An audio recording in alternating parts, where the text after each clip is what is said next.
The airport terminal buzzed with chaos, but for Ethan Caldwell, the world stopped when the flight attendant tore his first-class ticket in half. "We don't serve your kind here," the man sneered, his voice slicing through the hum of travelers. Ethan's heart plummeted, his partner Liam's hand tightening around his own as the sting of humiliation burned. It was 2010, San Francisco International Airport, a place Ethan, a 28-year-old graphic designer, thought was a haven of acceptance. He and Liam, a 30-year-old environmental lawyer, had saved for months for this trip, a first-class flight to New York for their 5th anniversary. Their love, hard-won against small-town prejudices, felt invincible until that moment. The ticket, a symbol of their triumph, now lay in pieces on the counter. Ethan's blue eyes locked onto Liam's, searching for strength. Liam, always the steadier one, squeezed his hand, his jaw tight. "We're not leaving," Liam whispered, his voice low but fierce. The terminal seemed to fade, the crowd's murmurs a distant hum, as Ethan's mind raced. This wasn't just about them. It was about every person who'd ever been shamed for who they loved. The flight attendant, a middle-aged man with a starched uniform and a name tag reading Mark, stood unyielding. "Company policy," he said, shrugging, as if that justified his cruelty. Ethan's chest tightened, anger mixing with disbelief.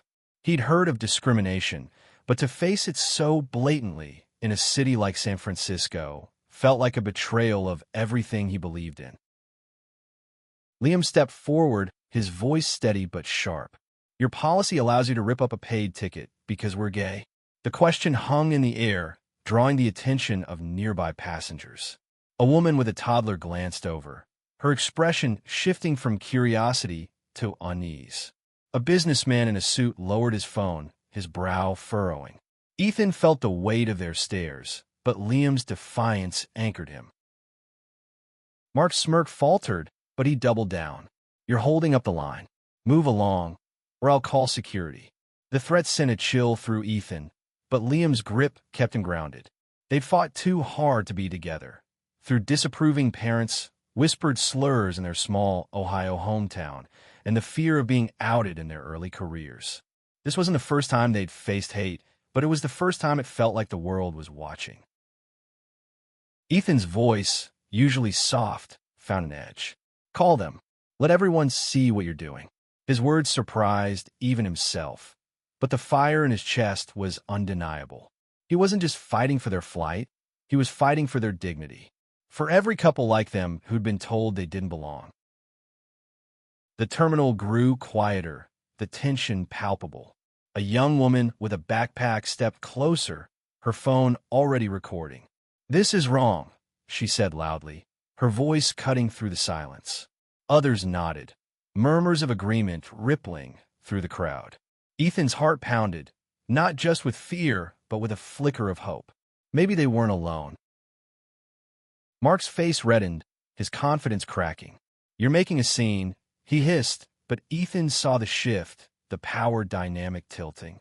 Liam pulled out his phone, his lawyer instincts kicking in. "What's your full name, Mark? And your supervisors? I'd like to know who endorses this policy." The crowd grew bolder. A man in a pilot's uniform approached, his expression grim. "What's going on here?" he asked, his tone authoritative but calm. Ethan's pulse raced as he explained, his voice shaking but clear. The pilot, Captain Reynolds, listened intently, his eyes narrowing at Mark. "This isn't how we operate," he said firmly.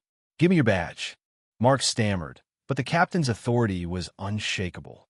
As Mark handed over his badge, Ethan felt a surge of vindication, but it was bittersweet. The torn ticket still lay on the counter, a reminder of how quickly joy could turn to shame. Liam squeezed his hand again, a silent promise. They'd get through this. Captain Reynolds turned to them, his voice softening. "I'm sorry you went through this. I'll personally ensure you're on that flight, in first class." The crowd erupted in applause, and Ethan's eyes stung with tears. It wasn't just about the flight anymore. It was about standing up, being seen, and refusing to be erased. As they boarded the plane, Ethan glanced at Liam, whose calm exterior hid the storm Ethan knew was brewing inside. They settled into their seats, the luxury of first class feeling hollow after the ordeal. Ethan leaned against Liam, whispering, "We can't let this go." Liam nodded, his eyes fierce. "We won't." That night, in their New York hotel, Ethan couldn't sleep. The incident replayed in his mind.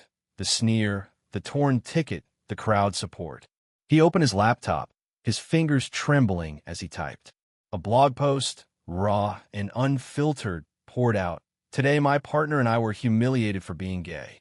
But we fought back, and so can you." He hit publish, not knowing it would spark a firestorm. By morning, the post had gone viral. Social media buzzed with no hate in the air, and news outlets picked up the story. Ethan and Liam watched, stunned, as their pain became a rallying cry. Strangers shared their own stories of discrimination, and allies demanded change. The airline issued a public apology, but Ethan knew it wasn't enough. This wasn't just about one flight attendant or one flight. It was about a system that allowed hate to thrive. Liam, ever the strategist, contacted a civil rights lawyer friend. "We can sue," he said, his voice steady but urgent. "Not just for us, but to set a precedent." Ethan hesitated, the weight of a legal battle daunting. But the memory of that torn ticket and the faces in the crowd who'd stood with them pushed him forward. "Let's do it," he said, his voice firm. Their lawsuit wasn't just about compensation. It was about policy change. They demanded mandatory sensitivity training, clear anti-discrimination policies, and accountability for employees. The airline resisted, but the public pressure was relentless. Protests sprang up at airports, and other airlines began scrutinizing their own practices, fearing similar backlash. Ethan and Liam's story became a symbol of resistance. They spoke at rallies, their hands clasped, their love a defiant act. But behind closed doors, the fight took its toll. Ethan struggled with anxiety, the constant scrutiny overwhelming. Liam, though strong, carried the weight of their shared trauma. Yet their love grew fiercer, a beacon in the storm. As the case gained traction, Ethan found himself reflecting on their journey. They'd left Ohio to escape judgment, only to find it in the skies. But they'd also found allies, strength, and a cause bigger than themselves. The fight wasn't over, but for the first time, Ethan felt they were rewriting the rules, not just for themselves, but for everyone. The courtroom smelled of polished wood and tension, a stark contrast to the open sky Ethan once associated with freedom. He sat beside Liam, their hands clasped under the table, as their lawyer, Sarah, laid out their case against Horizon Airlines. The memory of that torn ticket fueled Ethan's resolve, but the airline's legal team was formidable, their faces cold and unyielding. Sarah's voice rang clear, detailing the incident with precision, the discrimination, the public humiliation, the viral outcry. She presented screenshots of Ethan's blog post, now shared thousands of times, and videos from passengers who'd witnessed the scene. Ethan's heart raced as the judge, a stern woman with silver hair, listened intently. This wasn't just about them. It was about every person who'd been told they didn't belong.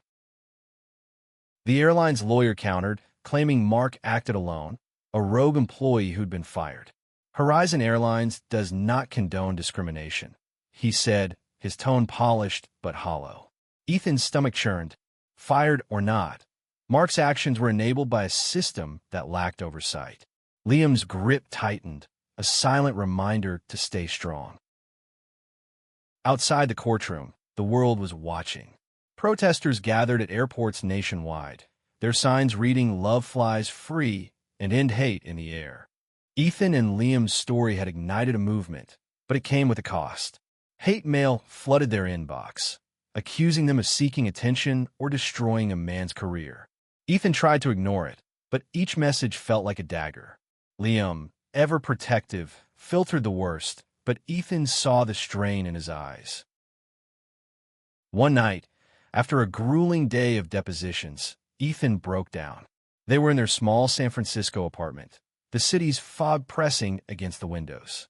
"What if we're fighting for nothing?" he whispered, his voice cracking. Liam pulled him close, his arms a steady anchor. "We're fighting for us," he said, "and for everyone who comes after us." Liam's words reignited Ethan's fire.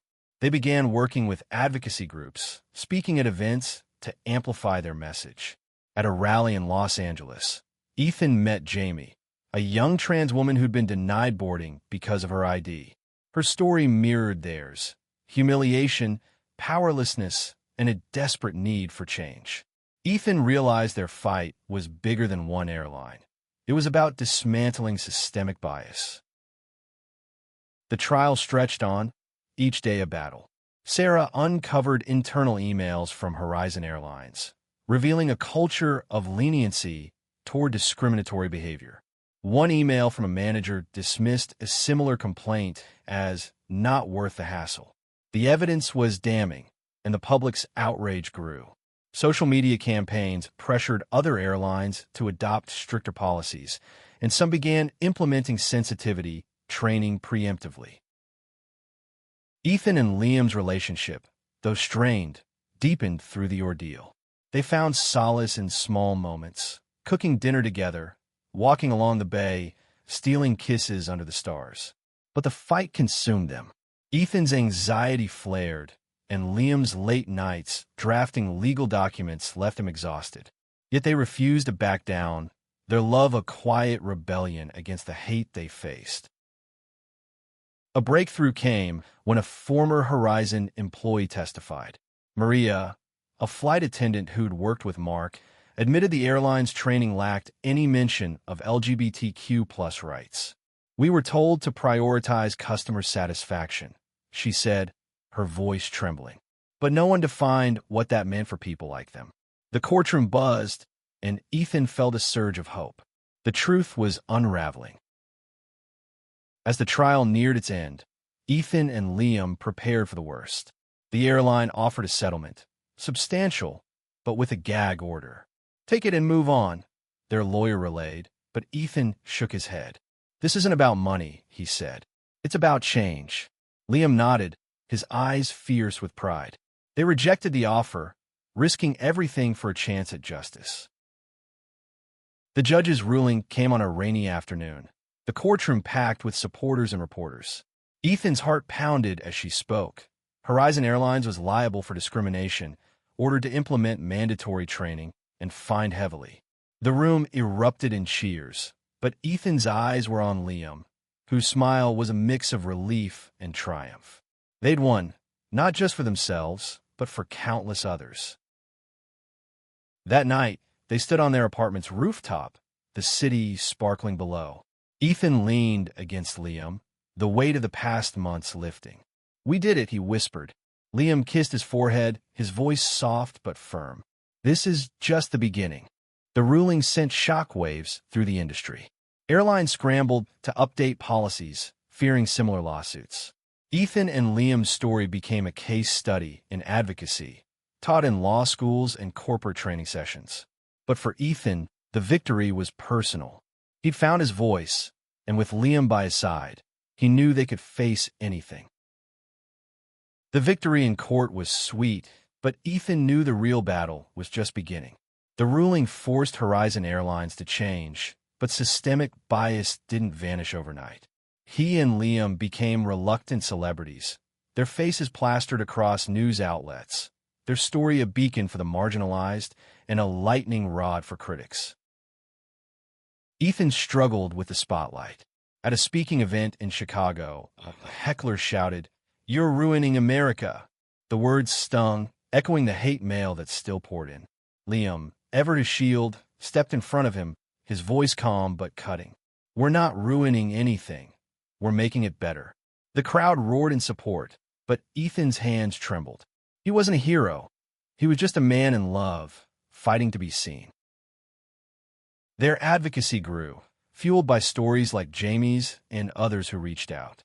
Ethan and Liam founded Sky of Equality, a nonprofit to push for inclusivity in aviation. They partnered with advocacy groups, training flight crews, and drafting model policies. Ethan poured his design skills into their branding, creating a logo of two intertwined wings, a symbol of love soaring free. But the work was grueling. Liam juggled his law practice with their cause, often working late into the night. Ethan's anxiety spiked under the pressure, his sleep plagued by nightmares of that day at the airport. One evening, he found Liam staring out their window, his face etched with exhaustion. "Are we doing enough?" Liam asked, his voice raw. Ethan took his hand, his heart aching. "We're doing everything we can." Their relationship faced new strains. The constant travel for speaking engagements left little time for each other. One night, in a Seattle hotel, Ethan snapped. "I miss us," he said, tears streaming down his face. Liam pulled him close, his own eyes glistening. "We're still here," he whispered. "This fight, it's us." They made a pact to carve out time, to nurture the love that started it all. A turning point came when a major airline, Sky Vista, invited them to consult on their training program. Ethan and Liam flew to Dallas, nervous but hopeful. The room was filled with pilots, flight attendants, and executives, all white, mostly straight, some skeptical. Ethan's voice shook as he shared their story, but Liam's steady presence grounded him. By the end, a veteran pilot stood, his voice gruff. "I've been flying for 30 years. Never thought about this. You've got my respect." The session was a success, and Sky Vista adopted their recommendations. Other airlines followed, citing Ethan and Liam's work as the gold standard. The couple's nonprofit grew, hiring staff to handle the demand. Ethan found purpose in the work, his anxiety easing as he saw tangible change. Liam, too, seemed lighter, his passion reignited by each small victory. But challenges persisted. A conservative group launched a campaign against them, claiming they were pushing an agenda. Protests greeted them at some events, and Ethan's heart sank each time he saw signs calling them sinners. Liam, ever the strategist, turned the hate into fuel, using media appearances to highlight their cause. "Love isn't an agenda," he said on national talk show. "It's a right." Their personal lives intertwined with their mission. At a fundraiser in San Francisco, Ethan proposed to Liam on stage, the crowd erupting in cheers. Liam, usually composed, cried as he said yes. The moment went viral, a symbol of hope in a divided world. They planned a simple wedding, wanting to focus on their work, but the public's love for their story made it a media event. As their wedding approached, Ethan reflected on their journey. The torn ticket had sparked a revolution, not just in aviation, but in their hearts. They'd faced hate, fear, and doubt, but their love had grown stronger. Ethan knew the fight wasn't over. Prejudice still lingered, and their nonprofit had more work to do. But for the first time, he felt ready to face it with Liam by his side. The wedding was small, held on a San Francisco rooftop under a starlit sky. Ethan and Liam exchanged vows, their hands trembling, their voices thick with emotion. The crowd, friends, family, and activists who'd become family, cheered as they kissed, the city lights a glittering backdrop. But Ethan's heart carried a quiet fear. Would their fight ever truly end? Their honeymoon was brief, a weekend in Napa Valley, stolen moments of peace before returning to their mission. Sky of Equality was now a national force, with chapters in major cities and partnerships with global airlines. Ethan designed training materials, while Liam negotiated with industry leaders. Their work was changing lives. Flight attendants shared stories of using their training to defuse discrimination, and passengers reported feeling safer. But the backlash grew fiercer. A conservative airline executive publicly called their policies woke nonsense, sparking a new wave of online hate. Ethan's anxiety returned, a heavy weight in his chest. One night, he found Liam drafting a response, his face tense. "We can't let them win," Liam said, but Ethan saw the toll it was taking. They were human, not heroes, and the constant battle was exhausting. A new challenge emerged when a smaller airline, Blue Wing, faced a similar incident. A gay couple was removed from a flight, citing disruptive behavior. The story echoed Ethan and Liam's, and they flew to Atlanta to support the couple, Mia and Rachel. Meeting them felt like looking in a mirror, two white women, in love, humiliated for it. Ethan's heart broke as Mia recounted the incident, her voice shaking. "We just wanted to go home." Ethan and Liam rallied their network, organizing protests and media coverage. Blue Wing CEO, under pressure, agreed to meet. The meeting was tense, the executive defensive, but Liam's legal expertise and Ethan's emotional appeal broke through. Blue Wing adopted their training program, and Mia and Rachel received a public apology. It was a victory, but Ethan felt the weight of every story like theirs. Their nonprofit expanded, hiring Jamie, the trans woman they'd met in LA, to lead outreach. Her passion and perspective strengthened their mission, but she also brought sobering news. Discrimination wasn't just in the skies, but in every corner of society. Ethan realized their fight was part of a larger tapestry, one they could only weave one thread at a time. Personal milestones kept them grounded. On their first anniversary as a married couple, Liam surprised Ethan with a trip to New York, where it all began. They stood in Times Square, the chaos of the city around them, and Ethan felt a surge of gratitude. "We're still here," he said, his voice soft. Liam smiled, pulling him close. "And we're not going anywhere." The industry was changing. Major airlines now boasted inclusive policies, and Ethan and Liam's training model was standard. But smaller carriers lagged, and international flights posed new challenges. In some countries, their love was illegal, a stark reminder of the work ahead. Ethan and Liam began advocating globally, partnering with international LGBTQ+ groups. The strain of their mission tested their relationship. Late nights and heated debates about strategy led to arguments. One evening, Ethan snapped, "I just want a normal life." Liam's face fell, but he nodded. "Me too," he admitted. They spent the night talking, rebuilding their connection, promising to balance their love with their fight. As their second year of marriage began, Ethan felt a shift. The torn ticket, once a symbol of shame, was now a badge of resilience. Their story had inspired laws, policies, and countless individuals to stand up. Ethan knew the fight would never fully end, but with Liam by his side, he felt unstoppable.